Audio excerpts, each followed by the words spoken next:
कुल मिलाकर के जो हमारे पूर्व वक्ताओं ने बातें रखी और खास तौर से वो साथी जिन्होंने नई 4 श्रम संहिताओं के बारे में पूरी डिटेल बातें रखी।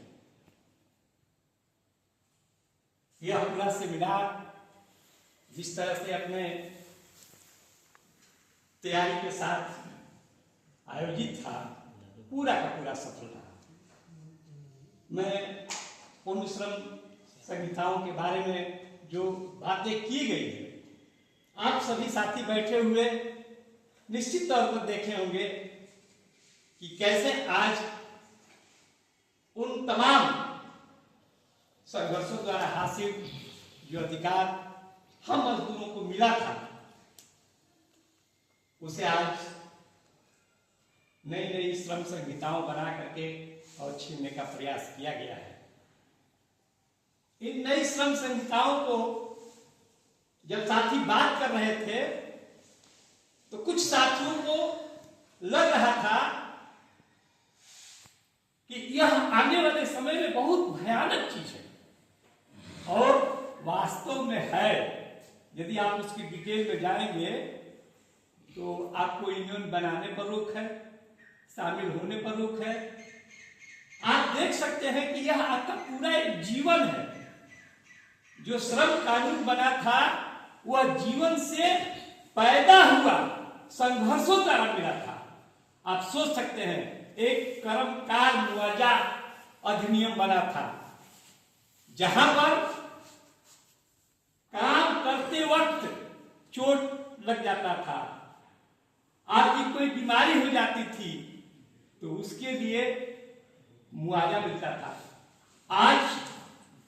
उसको भी खत्म किया जा रहा है। इस तरह से मैं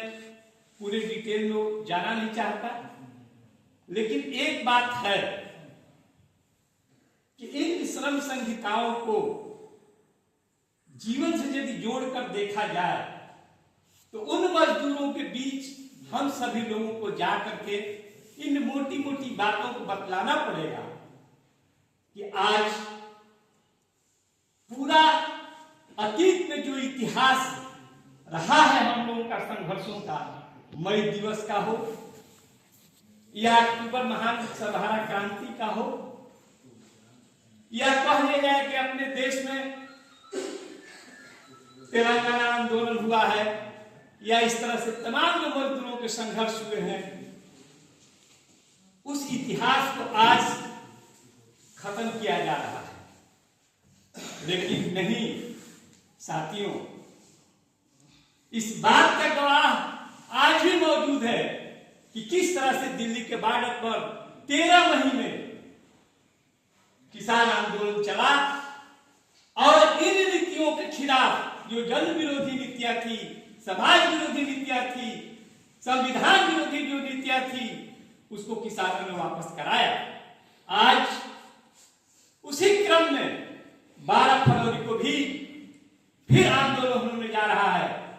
और उस आंदोलन के ही क्रम में यह जो सेमिनार है नई 4 श्रम संहिताओं के बारे में, हम सभी लोगों की तैयारी करके और निश्चित तौर पर उस 12 फरवरी के देशव्यापी जो आंदोलन है उसको सफल बनाने की जरूरत है। साथियों, बहुत सारी बातें न कहते हुए मैं आज के पूरे सेमिनार की बातों को समेटते हुए यह निश्चित तौर पर कहूंगा कि हम सभी लोग जहां भी हों, जैसे भी हों, निश्चित तौर पर इन मजदूरों साथियों के साथ मिलकर के एक जो हमारे गुरुओं ने बताया है कि किस तरह से आज अवसरवाद से हमें दूर रहने की जरूरत है, संशोधनवाद से दूर रहने की जरूरत है। साथी ब्रिकेश यहाँ पर बैठे हुए हैं, वो कह रहे थे कि जो है हम सभी लोगों को एक साथ आना चाहिए, लेकिन अपने गुरुओं की बात को यदि बात समझा जाए तो निश्चित तौर पर उन लोगों ने भी इस बात को कहा है कि समय समय पर अवसरवाद का विरोध करना चाहिए, हमें घोर जो है संशोधनवाद का विरोध करना चाहिए और एक ऐसी पार्टी बनाना चाहिए जिसने लेनिन जैसे जो महान दार्शनिक हम लोगों के गुरु रहे हैं, उन्होंने बतलाया है कि ऐसे एक गोपनीय पार्टी का निर्माण करना चाहिए। ऐसे में हम सभी लोगों को उस दिशा में आज आगे बढ़ने की जरूरत है। साथियों, इस बात को हम जानते हैं कि पूंजीवाद अपने संकट को हल करने के लिए इतिहास में भी फांसीवादी विचारधारा को अपनाया था, और आज जब वैश्विक संकट पूंजीवाद का आया हुआ है तो किस तरह से वह फांसीवादी विचारधारा को अपना करके तमाम मुल्कों में अपने अपने जो है सरकारें, अपने अपने जो है शासक वह खड़ा कर रहा है। ऐसे में हम लोगों को ऐसे फांसीवादी विचारधारा को पीछे ढकेलने की जरूरत है, और हम अपने अतीत से, अपने इतिहास से इस बात को सीखने की जरूरत है। साथियों, मैं इन तमाम शब्दों के साथ मैं अपनी वाणी को विराम देता हूं, और आप सभी लोगों को लाख लाख धन्यवाद देना चाहता हूं। इस सेमिनार में आप सभी लोगों ने बहुमूल्य समय दिया। धन्यवाद।